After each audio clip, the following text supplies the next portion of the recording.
پاکستان وہ ملک ہے جو ہر دور میں نئے وعدے کرتا ہے مگر پرانے زخم بھرتا نہیں۔ پاکستان کو آسمانوں تک پہنچانا یہ فیصلہ آپ نے کرنا ہے۔ ایک بار پھر ہم ایک ایسے موڑ پر کھڑے ہیں جہاں آئین کی سطریں بدل رہی ہیں اور شاید تاریخ بھی۔ کہا جا رہا ہے کہ یہ تبدیلی جمہوریت کو مضبوط بنائے گی، مگر حقیقت یہ ہے کہ ہر بار جب طاقتور ہاتھ آئین کو چھوتے ہیں وہ اسے محفوظ نہیں کرتے، قابو میں کرتے ہیں۔ یہ ہے پاکستان کی 27ویں آئینی ترمیم، ایک ایسی ترمیم جسے اصلاح کا نام دیا گیا ہے مگر اس کے پس منظر میں ایک خاموش انقلاب چھپا ہے۔ ایسا لگتا ہے جیسے نظام بدلا نہیں جا رہا، کنٹرول از سر نو تقسیم ہو رہا ہے۔ جس ملک میں طاقت کے توازن کی تعریف ہمیشہ بدلتی رہی ہو وہاں ترمیم کبھی غیر سیاسی نہیں ہوتی۔ 1973 کا آئین ایک معاہدہ تھا، عوام اور ریاست کے درمیان اعتماد کا۔ اس نے وعدہ کیا تھا کہ طاقت عوام کی امانت رہے گی، مگر وقت گزرنے کے ساتھ وہ وعدہ کتابوں میں رہ گیا۔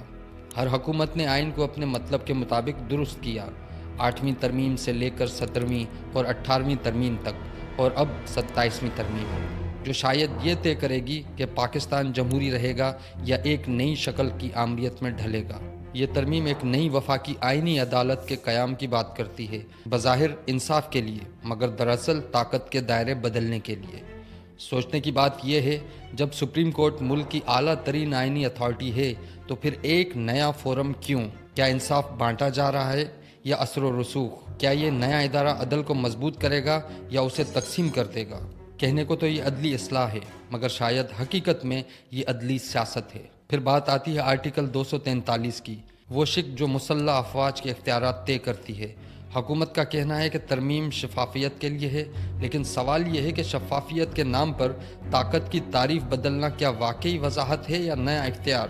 یہ ملک پہلے ہی اس باریک لکیر پر کھڑا ہے جہاں سیاست اور عسکریت میں فرق دھندلا چکا ہے، اور اب جب آئین خود اس لکیر پر نئی سیاہی پھیرنے جا رہا ہے تو کیا ہمیں یہ سوچنے کی اجازت نہیں ہونی چاہیے کہ قلم کس کے ہاتھ میں ہے؟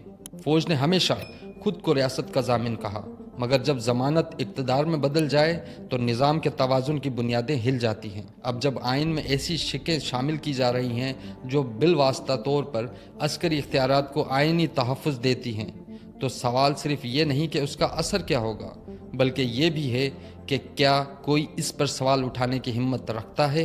صوبائی خود مختاری، ایک وہ لفظ جو ہر تقریر میں سننے کو ملتا ہے مگر ہر پالیسی میں غائب ہوتا جا رہا ہے۔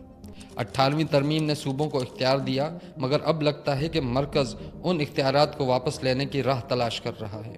کاغذ پر اسے قومی ہم آہنگی کہا گیا ہے مگر اصل میں یہ مرکزی غلبے کی واپسی ہے۔ جیسے اسلام آباد کے ایوانوں کو یہ یقین نہیں کہ فیصلے کراچی، لاہور یا پشاور میں بھی کیے جا سکتے ہیں۔ پارلیمان میں جب یہ بل پیش ہوا تو ہر نشست پر چہروں کی زبان مختلف تھی، کوئی مسکرا رہا تھا، کوئی خاموش تھا اور کوئی خوف زدہ۔ حزب اختلاف نے کہا کہ یہ ترمیم جمہوریت پر وار ہے اور حکومت ہمیشہ کی طرح یہ کہہ کر مطمئن رہی کہ یہ سب ملک کے مفاد میں ہے۔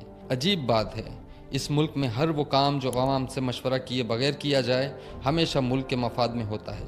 کہا جا رہا ہے کہ یہ ترمیم اداروں میں ہم آہنگی پیدا کرے گی، لیکن تاریخ گواہ ہے جب بھی پاکستان میں ادارے ہم آہنگ ہوئے عوام کی آواز مدھم ہو گئی۔ طاقت کا توازن کبھی بھی عوام کی طرف جھکا نہیں، ہمیشہ اوپر ہی ٹھہرا۔ اور اب ایسا لگتا ہے کہ اس بار آئین کی ایک نئی تشریح لکھی جا رہی ہے، جہاں طاقتور مزید طاقتور ہوگا اور قانون ایک رسمی سا لفظ بن جائے گا۔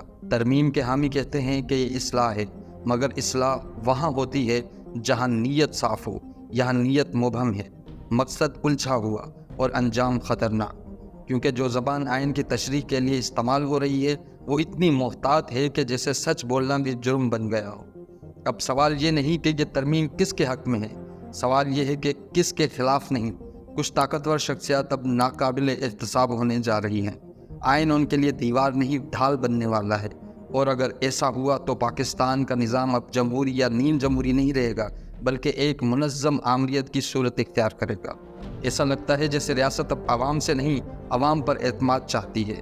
جمہوریت کا لبادہ تو رہے گا مگر اس کے اندر سے آواز بدل جائے گی، اور یہی وہ لمحہ ہے جہاں سوال محض قانونی نہیں رہتا، وجودی بن جاتا ہے۔